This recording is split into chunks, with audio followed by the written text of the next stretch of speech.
তিনটি লক্ষণ দেখলে বুঝবেন আপনার নামাজ কবুল হচ্ছে না। প্রিয় ভাই এবং প্রিয় বোনেরা আমার, আমরা অনেকেই দেখা যায় নামাজ পড়ি, কিন্তু আপনি যদি এই তিনটি লক্ষণ দেখেন তাহলে মনে রাখবেন যে আপনি যতই নামাজ পড়েন আপনার নামাজ আল্লাহ তাআলার দরবারে গ্রহণযোগ্য হচ্ছে না, আপনার নামাজ কবুল হচ্ছে না। এই জন্য প্রিয় ভাই প্রিয় বোনেরা আমার, অবশ্যই আপনি এই লক্ষণগুলো মনে রাখবেন এবং এগুলো আপনি এড়িয়ে এরপরে আপনি সুন্দর করে নামাজ আদায় করবেন। এক নাম্বার, আপনি যদি দেখেন যে আপনি নামাজ পড়তেছেন কিন্তু যখনই আপনি নামাজে দাঁড়ান আপনার নামাজের ভিতরে মনোযোগ আসে না।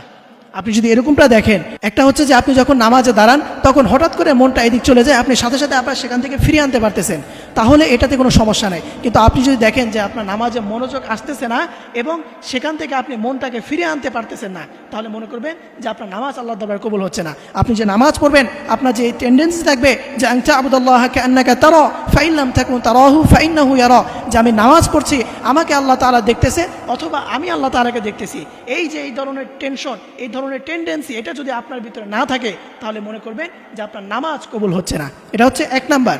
এবং দ্বিতীয় নাম্বার, আপনি যদি দেখেন যে আপনি নামাজ পড়ার পরেও নিজেকে গুনাহ থেকে বাঁচাতে পারতেছেন না, আপনি যদি দেখেন যে নামাজ পড়ার পর আপনি নিজেকে গুনাহ থেকে বাঁচাতে পারতেছেন না, তাহলে মনে রাখবেন যে আপনার নামাজ আল্লাহর দরবারে কবুল হচ্ছে না।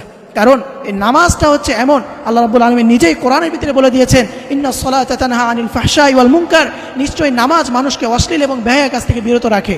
অতএব আপনার এই নামাজ যদি আপনাকে অশ্লীল এবং গুনাহের কাছ থেকে বিরত রাখতে না পারে তাহলে মনে রাখবেন যে আপনার নামাজ আল্লাহর দরবারে কবুল হচ্ছে না। এটা হচ্ছে দ্বিতীয় নাম্বার। এবং তৃতীয় নাম্বার আলামত হচ্ছে, আপনি যদি দেখেন যে আপনি নামাজ পড়ার পরও নিজেকে অহংকার থেকে বিরত রাখতে পারতেছেন না, আপনি নামাজ পড়তেছেন, ইবাদত করতেছেন, কোরআন পড়তেছেন, এরপরও নিজের ভিতরে অহংকার চলে আসতেছে, আপনি নিজেকে অহংকার থেকে বিরত রাখতে পারতেছেন না, তাহলে মনে করবেন যে আপনার নামাজ আল্লাহর দরবারে কবুল হচ্ছে না। কারণ এই অহংকার হচ্ছে আল্লাহ তাআলার চাদর। আল্লাহ রাসূল সাল্লাল্লাহু আলাইহি ওয়াসাল্লাম বলে দিয়েছেন, যারা অহংকার করবে, অহংকার হচ্ছে আল্লাহ তাআলার চাদর, যে অহংকার করে সে আল্লাহ তাআলার সাথে যুদ্ধ করে। নাউযুবিল্লাহ।